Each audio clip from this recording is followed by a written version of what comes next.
nga kapitulli 5, paragrafi 21.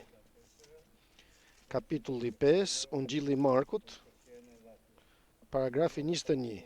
Por përpara se të vazhdoj të lexoj, dua t'ju falenderoj për dashurinë që treguat me mesazhet tuaja, me telefonata që më morët për këto 40 ditë që mungoj, me operacionin që bëra në këmbë, dhe sikur se i thash doktorit, bëra nuk kam këmbë të tëre, domethënë bëra 2 këmbë, domethënë i ka bërë.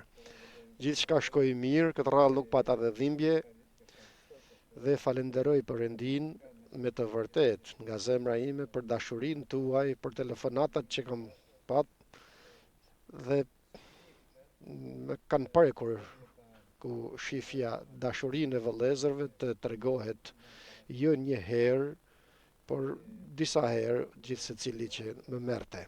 Dhe uroj të gjithëve t'ju, të gjithë sa më ngushëlluat dhe më përforcuat, t'ju bekojë Perëndia me çdo bekim frymëror nga qielli nëpërmjet Jezu Krishtit Zotit ton. Le të lexojmë pra nga Ungjilli i Markut në kapitullin e 5, paragrafi 21. Dhe kur Jezusi kaloi përsëri në bregun tjetër me bark, një turmë e madhe u mblodh rreth tij dhe ai qëndroi në breg të detit. Atëherë erdhi një nga krerët e sinagogës me emër Jair, që kur e pa i ra ndër këmbë. Dhe ju lut më të madhe duke thënë, ime bi është duke dhënë shpirt. Eja veri duart mbi te që të shërohet dhe të jetoj. Dhe ai shkoi me te, një turmë e madhe ndiqte dhe shtyhej rreth tij. Tani një grua që kishte një fluks gjaku që prej 12 vjetësh dhe kishte vuajtur shumë nga ana mjekëve të ndryshëm, duke shpenzuar gjithë pasurinë e vet pa kurfar dobie, madje duke u bërë më keq, kur dëgjoi të flitej për Jezusin, u fut në turmë dhe pas shpinës preku rroben e Jezusit, sepse thoshte, nëse vetëm ja prek rroben e tij do të shërohem. Dhe me njëherë rrjedha e gjakut i u ndal dhe e ndjeu në trupin e vet se u shërua nga ajo sëmundje. Por me njëherë Jezusi duke e ndjerë në vete që një fuqi i kishte dalë prej tij, u kthye midis turmës dhe tha, kush mi preku rrobat? Dhe dishepujt e vet i thanë, a nuk po e sheh që turma po të shtyhet nga të gjitha anet dhe ti thua kush më preku? Por ai vështronte rreth e qark për të parë atë që bëri këtë. Atëherë gruaja plot frikë e duke u dridhur, duke ditur se ç'kishte ndodhur, erdhi dhe i ra ndër këmbë dhe i tha gjithë të vërtetën. Dhe ai i tha, bi, besimi yt të shëroj, shko në paqe dhe ji e shëruar nga sëmundja jote. Ndërsa Jezusi ende po fliste, erdhën disa nga shtëpia e kryetarit të sinagogës duke thënë, jo të bi ka vdekur, pse bezdis akoma mësuesin? Por Jezusi sa po dëgjoi që i tha kryetarit të sinagogës, mos ki frikë, vetëm ki besim. Dhe nuk lejoi që ta ndiqte kurkush tjetër përveç Pjetrit, Jakobit dhe Gjonit, vëllait të Jakobit. Dhe mbasi arriti në shtëpinë e kryetarit të sinagogës, pa një rrëmujë të madhe dhe njerëz që qanin dhe u lërinin më të madhe. Hyri dhe u tha atyre, pse bërtitni e qani, vajza nuk ka vdekur por fle. Dhe ata e përqeshen, por ai mbasi nxori jashtë të gjithë mori në vete atin dhe nënën e vajzës dhe ata që qenë me te dhe hyri atje ku dërgjej vajza. E mori pra përdore vajzën dhe i tha Talitha kumi, që e përkthyer dhe të thot vajzë ty po të them qohu. Dhe me njëherë vajza u ngrit dhe filloi të ecë. Ajo ishte në fakt 12 vjeçe dhe ata u habiten me habite madhe. Por ai urdhëroi rreptësisht që askush të mos e marrë vesh, pastaj urdhëroi që t'i japin vajzës të hajë. Jezusi në përbuzjen në Nazaret, kapitulli 6. Pastaj doli prej andej dhe erdhi në vendlindjen e tij dhe dishepujt e vet të ndiqnin. Dhe kur erdhi e shtuna, filloi të mësojë në sinagogë. Dhe shumë kur e dëgjonin habiteshin dhe thoshnin nga i vijnë këtij këto. Vallë ç'ditori është kjo që i është dhënë, dhe si kryhen këto vepra të mëdha nëpërmjet dorës së tij. As është ky zdrugthar i biri i Maris, vëllai i Jakobit, i Joses, i Judes dhe i Simonit, dhe nuk janë këtu midis nesh motrat e tij dhe skandalizoheshin për shkak të tij. Por Jezusi u tha atyre, asnjë profet s'është i përbuzur përveç në vendlindjen e tij, në farefisin e vet dhe në shtëpinë e vet, dhe nuk mundi të kryej aty asnjë vepër të pushtetshme përveç se shëroi disa të lëngat, duke vënë duart mbi ta. Dhe çuditej për mosbesimin e tyre dhe dilte në përfshatra për rreth e i mësonte. Amen, fjalës të Zotit. 3 ngjarje. Një burr, Jairi, që do të thot i ndriçuar. Një grua e papastër me fluks gjaku, 12 vjet që vuante, në gjendje tragjike, nuk mund të askënd të prekte sepse e infektonte dhe nuk mund të prekte askush sepse njëlloseshin prej saj sipas ligjit të Mojsiut. Gjendja shumë e vështirë e saj. Dhe rasti i tretë është ku një fshat, një qytet i Nazaretit, nga ku edhe Jezusi ishte, nga Nazareti, sepse në Nazareti ishin të gjithë të përçmuar dhe të përbuzur. Dhe mundësisht kur Filipi ju afrua Natanaelit dhe i tha për Jezusin, Mesian që kishte ardhur nga Nazareti, i tha, a është mundur të dalë diçka e mirë nga Nazareti? Pra, 3 gjendje nëpërmjet të cilave të Perëndia na jep mesazhe të forta nëpërmjet Jezu Krishtit dhe frymës të Shenjtë, ku ndryshojnë jetën e njerëzit të cilët studiojnë, jo lexojnë, por studiojnë fjalën e Perëndisë. Do të vazhdojmë nga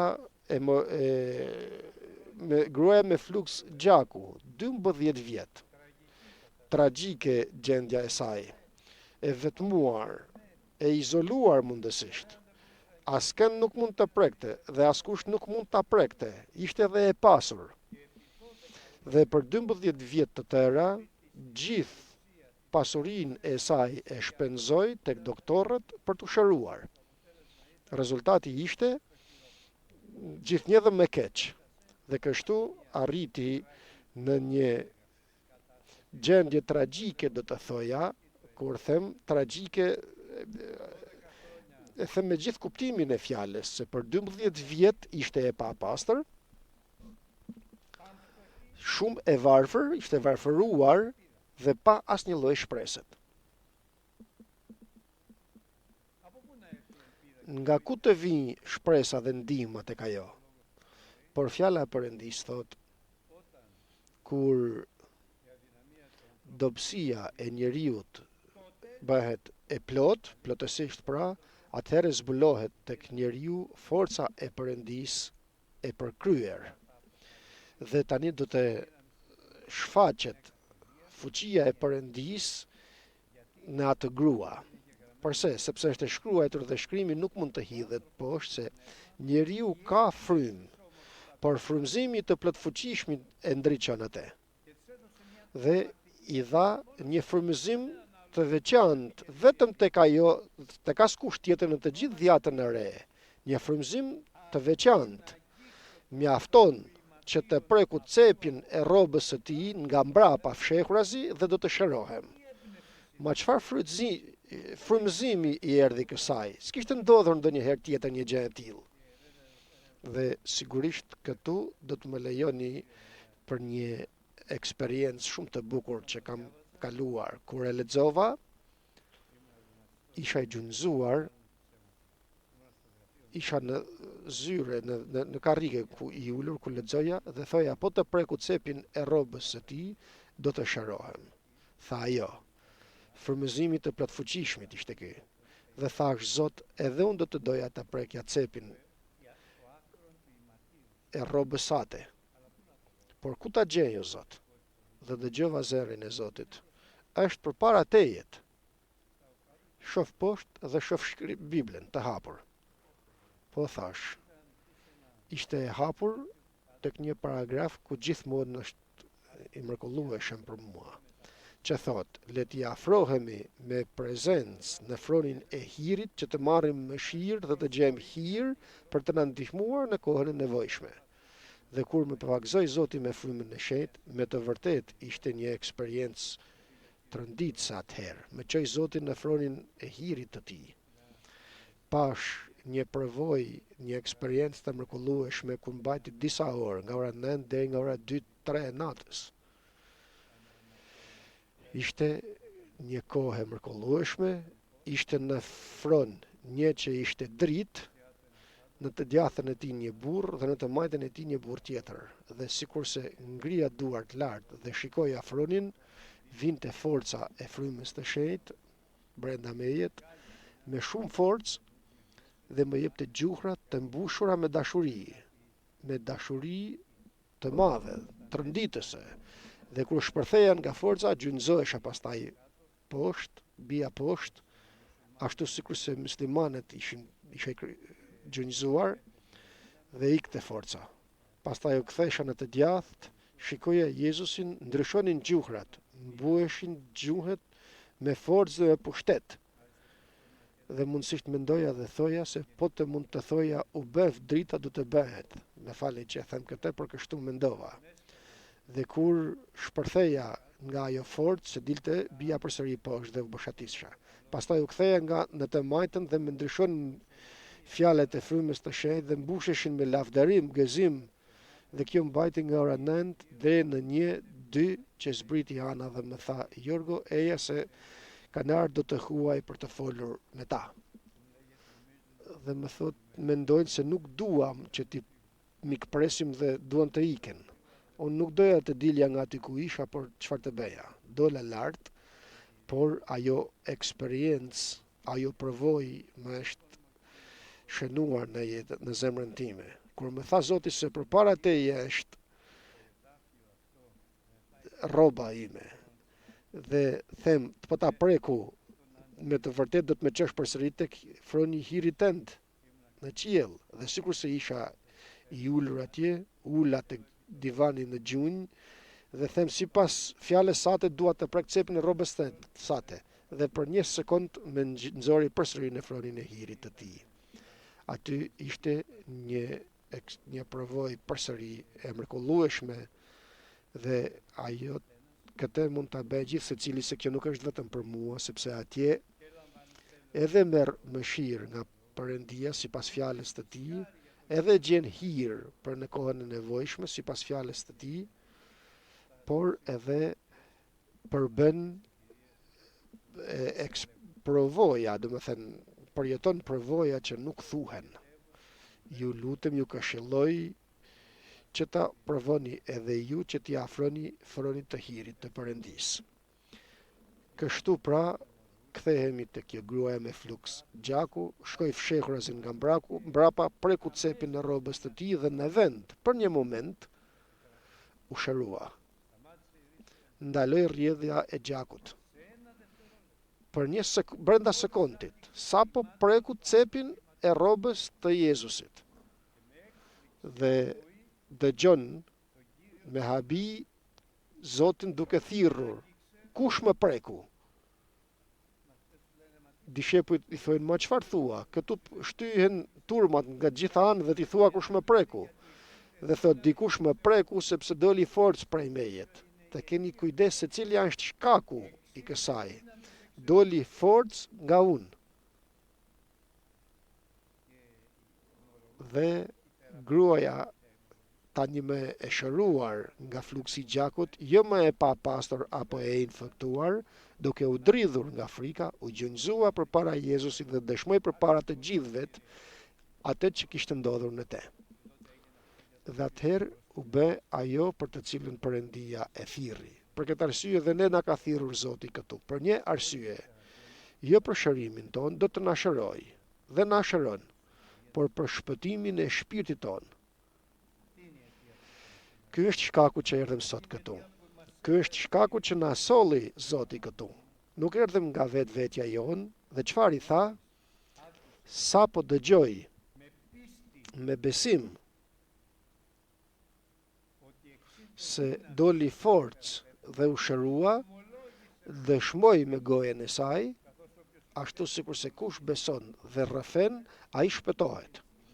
Dhe në atë moment Zoti i tha atë për të cilën e kishte thirrur, që të vi të dëshmoj, grua, besimi yt të shpëtoj. Mbaroj.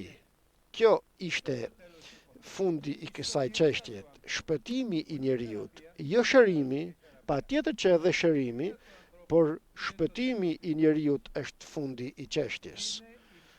Grua, besimi yt të shpëtoj.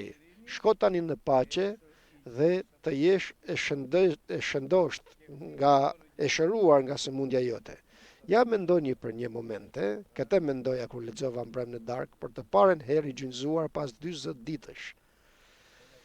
Thoja, si do të ndjehet në atë moment, si do të jetë ndjerë në atë moment ajo grua me fluks gjaku e varfër, e pa shpresë, fatkeqe tani me, e shëruar tani me, por edhe e shpëtuar. Si do të ndjehej?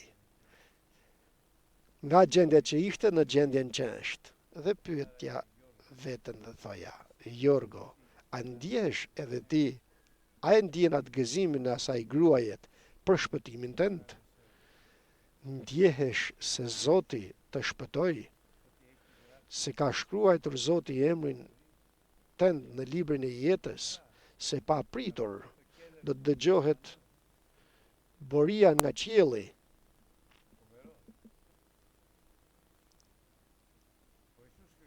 Jezu Krishti do të zbres me zërin e kryengjëllit dhe me borinë e Perëndis në rënien e borisë të fundit dhe për një moment sa hapet dhe mbyllet syt. Ky trup i prishëm do të vishet, e beson. Ky është shpëtimi jon, për këtë arsye jemi këtu. Ky trup i prishëm do të vesh mos prishen. Ky trup i vdekshëm do të vesh pa vdeksin dhe për një moment do të bëhemi të ngjashëm me Krishtin dhe do të takojmë në qiell dhe do të jemi në përjetësi me te, të ngjashëm me te. Dhe falenderojmë Zotin për të gjitha. Ja mendoni për mendimin apo gëzimin e gruas me fluks gjaku kur e kuptoi jo vetëm që u shërua, por veçanërisht se u shpëtua.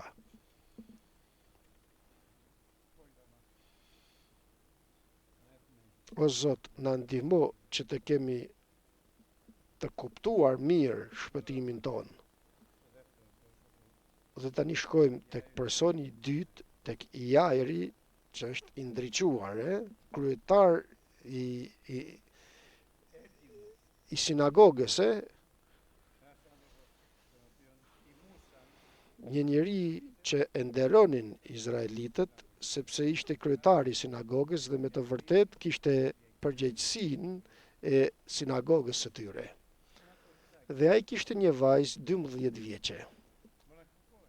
Vajzë të vetme që donte shumë, ai dhe shoqja.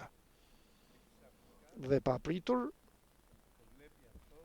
e pa fëmijën e tij të sëmuhet. Dhe të sëmuret rënd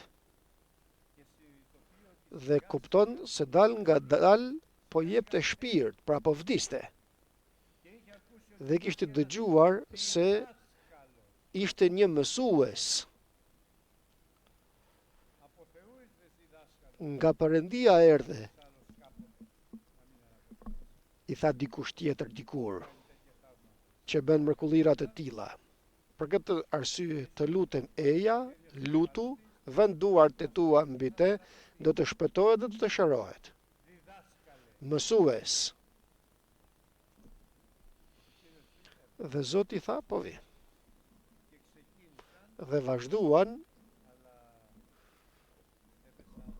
por u vonuan për shkak të gruas me fluks të gjakut, që folëm pak përpara për te. Ja mendoni tani ankthin e tij ku duhej shpejt të shkonte Jezusi të lutej që të arrinte vajzën të mos vdiste. Dhe po vonohej. Dhe jo vetëm që po vonohej, por kërkoj të gjej edhe një grua. Kush më preku, sepse doli forcë prej mejet. Dikush më preku. Dhe aty ku kishte ankthin për vonesën, vinë nga shtëpia e tij, të afërmit e tij, të pikëlluar, duke i thënë se mos e shqetëso tani me mësuesin. Ky ishte mendimi që kishte Jairo për Jezu Krishtin. Nuk kishte kuptuar se është Krishti, biri i Perëndisë të gjallë. E dinte se është mësues, sepse ato që thoshte ishin të sakta. Mos e shqetëso tani me mësuesin. Vajza jote vdiq. Ja e janë tani për një moment në pozicionin e atij njeriu.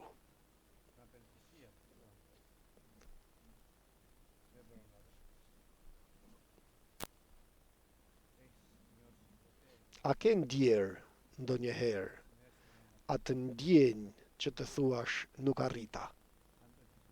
Po ta kesh ndjerë këtë gjë, ke bërë gabim të madh. Nuk ka kohë ku Zoti të mos mundet të veprojë. Shpeshherë mendojmë se s'kemi më kohë. Por koha është në duart e Perëndisë. Nuk është në duart e njerëzit, as në duart e vdekjes. Ku njerëzit kanë frikë vdekjen. Dhe duhet tani Jairo të kuptojë se nuk është mësues, por është Krishti, biri i Perëndisë të gjallë. Dhe dëgjon, i habitur, ashtu sikurse i thanë, mos e shqetëso me mësuesin, vajza jote vdiq. Ti thot mësuesi, mos ki frikë, vetëm beso dhe më ndiq. Dhe do të jetoj. Ma çfarë besoj tani? Por nuk ishte edhe zgjidhje tjetër, dhe kështu që e ndoqi. E dini, vëllezër dhe motër të dashur, të mos e ndjekim Krishtin nga që nuk kemi zgjedhje tjetër, por ta ndjekim Krishtin nga që e duam, dhe dua të qëndroj pak në këtë. Erdhem sot në kish dhe ndjekim Krishtin sepse e duam. E duam me gjithë shpirt, me gjithë zemër, me gjithë forcë, me një dashuri që nuk është njerëzore, as toksore. Dashuria e Perëndisë atë derdhet në zemrat tona nëpërmjet frymës të shenjtë dhe shndërron dashurinë njerëzore, toksore në dashuri qiellore dhe të përjetshme. Për këtë arsye edhe ndjekim Krishtin. Për këtë arsye dhe s'do ta lëm kurrë dhe s'do ta braktisim kurrë. Sepse Perëndia është dashuri. Sepse Perëndia e mbush zemrën tonë me dashuri. Sepse Perëndia e shndërron shpresën tonë nga të sigurt, e shndërron në një spirancë që arrin deri në fronin e Perëndisë dhe aty qëndrojmë mirë, të qëndrueshëm në praninë e Perëndisë.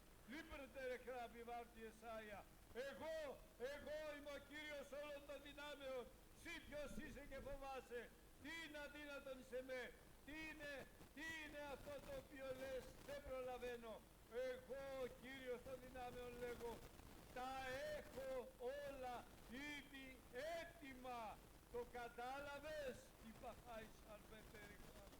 Όλα έτοιμα τα έχει ο Κύριος, αδερφοί. Όλα έτοιμα τα έχει ο Κύριος. Δεν περιμένουμε να ετοιμαστεί κάτι. Nuk presim që të përgatitet diçka. Të gjitha i ka gati Zoti. Falenderojmë Perëndin për këtë. Dhe sikurse arrin në shtëpi, shef njerëz të qajnë, të bërtasin, sepse fëmia kishte vdekur. Dhe me habi dëgjojnë mësuesin, t'ju thot mos qani, nuk ka vdekur për po fle. Dhe nuk mund ta kuptonin dhe kështu vazhduan të tallen me të, vazhduan ta përqeshin Jezusin. Mos qesh me atë që thot Zoti. Mos qesh kurrë. Fjala e Perëndisë është po dhe amen. Në po dhe amen është vetëm ungjilli i Jezu Krishtit, që është forca e Perëndisë dhe shpëton çdo që e beson, sepse vetëm nëpërmjet ungjillit të Jezu Krishtit zbulohet gjithë drejtësia e Perëndis tek të gjithë njerëzit që e kërkojnë. Falenderojmë Perëndin për të gjitha. Dhe merr të tre dishepujt e tij të dashurt, Pjetrin burrin e besimit, Jakobin burrin e shejtërimit dhe Gjonin burrin e dashurisë. Merr babain dhe nënën e fëmijës, ku është shumë e rëndësishme që të besoj babai dhe nëna, dhe nga që kemi pak kohë, do të bëj një dëshmi të vogël. Kur Aleksia ishte e vogël dhe ishte shumë rëndës së mur me mushkërit, dhe çdo muaj bënim një shring gjelber, vinte doktoresha dhe kishte me atë shring që i bënte për një muaj ishte. Na thirri vlla me Neksi në shtëpi një natë dhe ndërsa lutemi e kapi një krizë të mërshme Aleksian, po ishte shumë e të mërshme ta dëgjosh atë fëmijë, 2-3 vjeçë sa ishte atëherë, të mos mërte do të frymë. Dhe thot Vangjeli me Neksiu, thot, ne do të rrim këndej me 3 fëmijët, ju rrini atje me 3 fëmijët e tjerë, dhe në mes do të vendosim Aleksin të lutemi për te. Dhe me të vërtet vendosim në krevat Aleksin dhe vazhduam të luteshim. Dhe ndërsa luteshim, erdhi Zoti dhe më tha e sharova. Unë u habita, pash nëpërmjet gishtave, nuk berte frym dot. E sharova 3 herë më tha. Vajtëm në shtëpi, vajza ishte shumë e sëmur, dhe i them Anës, Ana, shko flej se Zoti e ka shëruar vajzën. Dhe shkova dhe fleta, sikur të mos kishte ndodhur asgjë, dhe u zgjova në mëngjes, shkoj të shoh Anën, s'kishte fletur gjithë natën. Asnjë moment s'kishte fletur. Dhe fëmia ishte përsëri ashtu, shumë keq. U habita. Dhe në atë moment bie zilja e shtëpis, ishte një indian, James Andre. Kishte ardhur një njeri i shenjtë, me dhunti frymërore të frymës të shenjtë, ishte, u fut brenda na pa dhe thot, çfarë bëhet këtu? Them se Aleksia ime është e sëmur. S'prish punë, thot, haret e lutemi që Zoti ta bëjë mirë. Vajtëm në dhumë, e mori në përqafimin e saj, u lut dhe thot, është e sharuar, më tha. Mos u shqetëso. Unë nuk thash asgjë. Ika për pak të shkoja në punë që duhet të shkoja, u ktheva pas një oret, u mblodhen dhe vëllezër të tjerë, ulëm hëngrëm, në dreg vajza ishte përsëri shumë keq. Për dua t'ju a them përse e them këtë. Dhe nga ora 2 e drekës ishte bashkë me Eleni Padelin dhe thot, di një doktor shumë të mirë të çojmë vajzën. E veshi mirë vajzën, e mori dhe u nisën të ikin. Dhe thot vëllai indiani, thot ku shkoni? I thot Ana, vajza, po çojmë vajzën tek doktori. Dhe thot përse? Nuk ju thash se është e shëruar. Dhe më kujtohet Anën që kishte në dorë vajzën që smerte do të frymë, të më shoh mua, të shoh përsëri vajzën, të shoh James Andrion, të shoh përsëri vajzën, 2-3 herë bëri këtë dhe pastaj ngriti kokën lart dhe tha, amin o Zot. Dhe në atë moment u shërua vajza. Dhe që atëhere, Aleksia nga këtu e poshtë s'është sëmur kurr. Këtu e lartë është lere. Këtu e poshtë s'është sëmur kurr. Të dashur vëllezër dhe motra, është e nevojshme që të besoj babai dhe nëna sepse jemi një. Një. Nuk jemi 2. Me gruan nuk je 2 persona, je një. Ato që Perëndia i ka bashkuar, njeriu nuk mund ta ndajë. Për këtë arsye çfarë bëri Zoti? Mori babain dhe nënën dhe mori dhe 3 dishepujt besnik të tij dhe u fut tek dhoma ku ishte vajza e vdekur. Dhe i tha, Talitha kumi, ku do të thot, ty vajzë të them qohu. Dhe për një moment, vajza e vdekur u ngrit, e shëndeshme plotësisht, edhe pse ishte e vdekur, shëndosh e mirë, ndërsa jo vetëm që kishte dhënë shpirt, por kishte vdekur, Dhe i thot, jepni të haj, sepse është plotësisht mirë vajza. Të gjithë mbetën të habitur. Dhe në atë moment, Jairo e kuptoi se ai nuk është mësues. Ai është Zot i zotërve, është mbret i mbretërve. E beson vëlla dhe motër. Se Jezu Krishti patjetër është mësuesi dhe drejtuesi jon, por është edhe Zoti jon dhe Perëndia jon, është shpëtimtari dhe çlirimtari jon. Dhe të them edhe diçka që është shumë e rëndësishme. Nuk ju quaj më shërbëtor të mit, por miq të mit ju quaj, nëse bëni të gjitha sa unë ju kam urdhëruar nëpërmjet fjalës time. Dhe nëse je mik i Krishtit, do të flasësh gojarisht me te, do ta pyesësh dhe do të përgjigjet, do të flasë dhe do ta dëgjosh. Lavdi Perëndis. Dhe tani futemi në gjendjen e tretë, ku është një fshat, Nazareti, nga ku janë të gjithë të përçmuar, dhe sikur se thot fjala e Perëndis tek Ungjilli sipas Mateut, Nazareas do të thot i përçmuar. Nga Nazareti a mund të dalet diçka e mirë? Dhe Zoti shkoi pra tek fshati që ishte rritur me babain të ashtu quajtur babat e tij dhe me nënën e tij Marian, që e lindi nëpërmjet frymës të shenjtë, sipas fjalës të Perëndis. Vazhdoi të predikoi në sinagogat. Dhe të gjithë mbetën të habitur, duke thënë, ma nga ku i vinë këto? Ku e gjeti ky këtë dituri dhe këtë mençuri? Ku e gjeti ky këtë forcë dhe këtë pushtet? Si mund të bëj këto mrekulli? Por si i bën mrekullit dhe madhështit që çdo që të prek shërohet? Nuk është ky Marangozi, i biri Marangozit? Vëllezërit e tij nuk janë këtu Jakobi, Josia?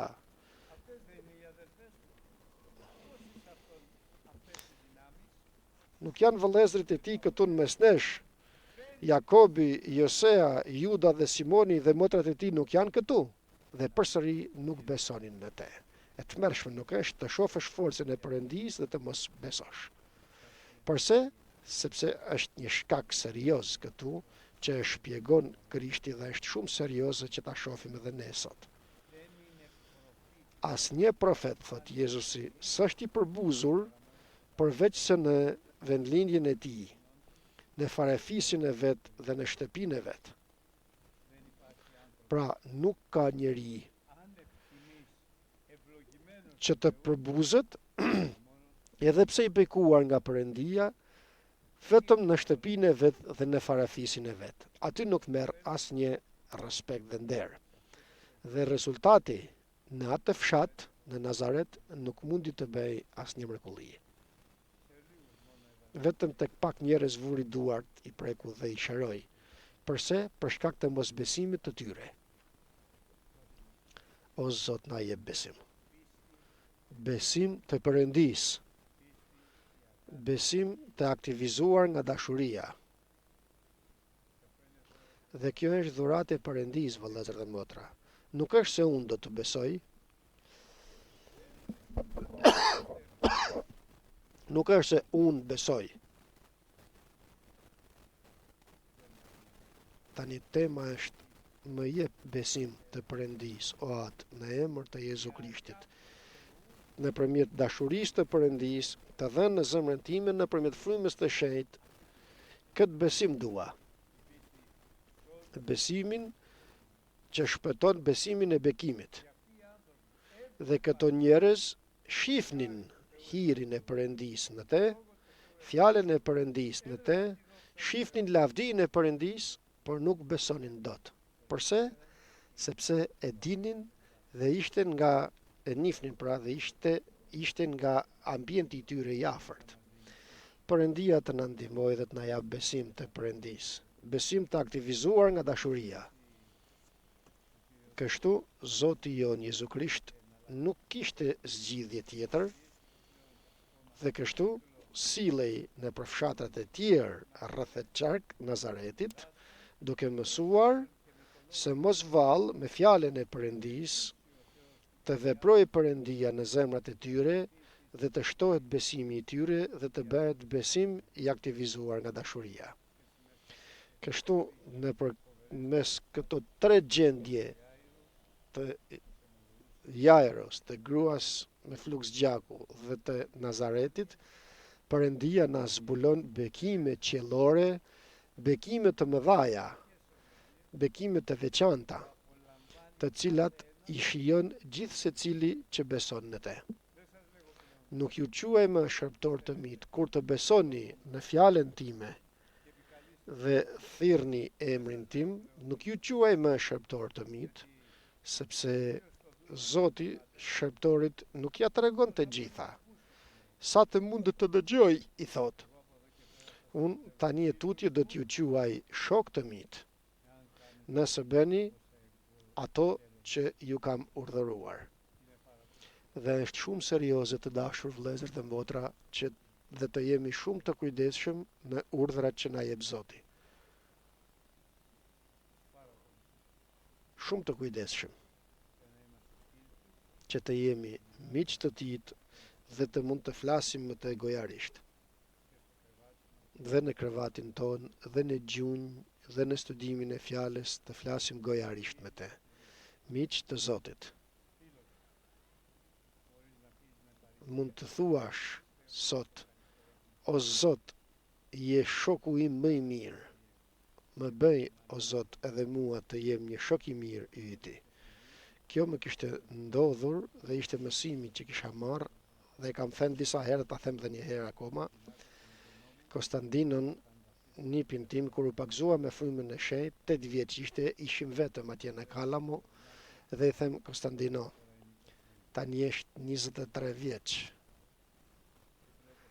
I them, tani që të pagzoj Zoti me frymë të shenjtë, lutu dhe çfarëdo që ti kërkosh do të ta jap.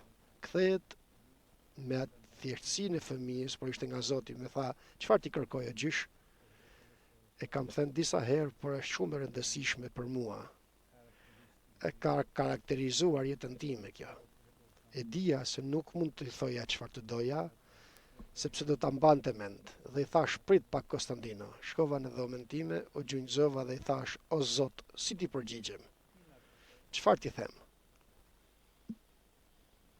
Dhe me të vërtet, erdhi Zoti përpara meje, vëllezër dhe motra, dhe më thot, ti thuash të më kërkoj që ta bëj shërptor timin dhe të më kërkoj që të bëhet shok me mua, që të flasim goj për goj me te. Këtë se kisha parë në Bibël, pastaj e pash. Por ishte trënditëse për mua dhe më ka trënditur dhe akoma më trëndet sa herë që e mendoj. Dhe kur e shoh dhe e përqafoj, qaj, sepse më kujtohet kjo. Sepse njerëz jemi, vëllezër dhe motra. Njerëz të pa forcë dhe të pa vlerë. Kështu pra, të dashur vëllezër dhe motra, nëpërmjet këtyre 3 gjendjeve Perëndia na zbulon gjithë drejtësinë e tij për të kuptuar edhe me dobësinë e plot të gruas me fluks gjakut, ku u vërtetua se forca jon humbet, por forca Perëndis vërtetohet e plot. Dhe me Jairon, ku mendoj se ishte mësues, duhet të mësonte, por si do ta mësoj? Me një mrekulli të madhe, jo me sharim të vajzës të tij, por me ringjalljen e vajzës të tij përpara babait dhe nënës së fëmijës. Të dashur vëllezër dhe motra, le të bëhemi një. Një me gruan ton, një ju lutem. Një nga lutjet tona të jetë, Zot, më bëj një me gruan, dhe bëj edhe gruan time një me mua. Aty është bekimi i plot i Perëndis. Këtu do të thoja se nuk mbarova, dua t'ju them edhe diçka tjetër. Unë linda me 1/5 të 46. Tani kemi 2026, dhe më thënë jam 80 vjeç. Dhe për 2 muaj mbushi 80 dhe futem për 81. Jam bari nga 89-ta, 1989-s, nga ku vazhdoj kisha kifisias, nga një doktor në Dioniso. 7-8 veta ishim atëhere. Por Perëndia na mëshiroi, na bekoi, na shumëzoi, na dha këtë ndërtesë shumë të bukur, na dhuroi shërptor dhe shërptore, njerëz të bekuar, por unë nuk e shoh se është mirë tani më të vazhdoj që të jem përgjegjës i kishës së kifisias me. Për këtë arsye, pas lutjesh, mendova se duhet ta vazhdoj veprën e përgjegjësit të kishës vëlla jon i dashur Spiro Malea. E informova dhe sot erdha ta informoj edhe gjithë kishën që sot nuk jam me unë përgjegjës i kishës së kifisias, unë jam, shpresoj të jem një peshkop dhe shpresoj se Perëndia ka vazhdim të mirë dhe për mua, sikurse edhe për të gjithë ne. Për këtë arsye dua që t'ju lutem sot, të gjithëve ne të ngrihemi në këmbë, të lutemi, të përkushtojmë edhe vëlla Spiron në këtë vepër të bukur të përgjegjësit të kishës së kifisias, dhe t'i jape shumë fryt të mirë dhe fryt të qëndrueshëm, për të lutemi edhe të kem vazhdim të mirë të jetës time, unë, Ana, fëmijët e mi dhe nipërit dhe mbesat e mi.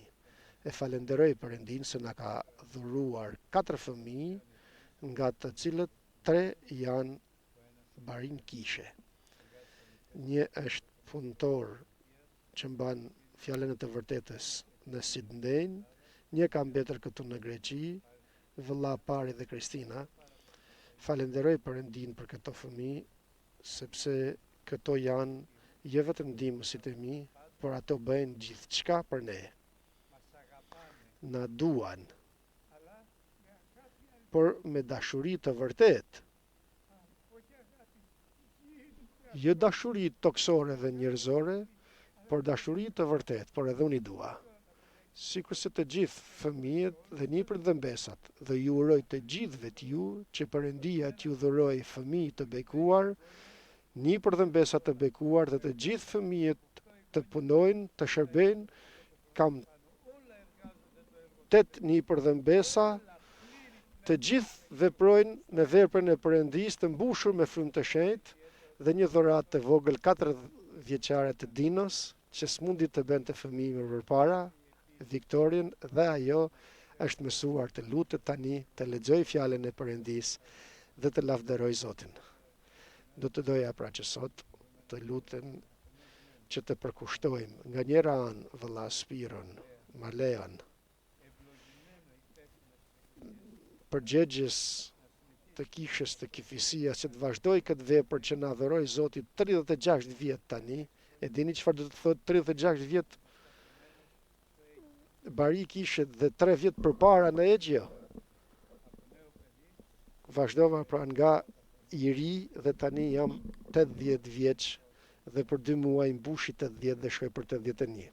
Falenderoj Perëndin për gjithçka. Të lutemi pra, ju lutem të gjithë së bashku, që të përkushtojmë vëlla Spiron në Zotin, t'i jape fryt të mirë, fryt të shumtë dhe fryt të qëndrueshëm, por edhe të lutemi edhe për mua dhe për Anën, që t'na jape vazhdim të mirë, vazhdim të bekuar, me shumë fryt të mirë dhe fryt të qëndrueshëm. Dhe i lutem vëlla Kristoforit të na bëj një lutje përkushtuese edhe për vëlla Spiron, por edhe një përkushtim për mua dhe për Anën.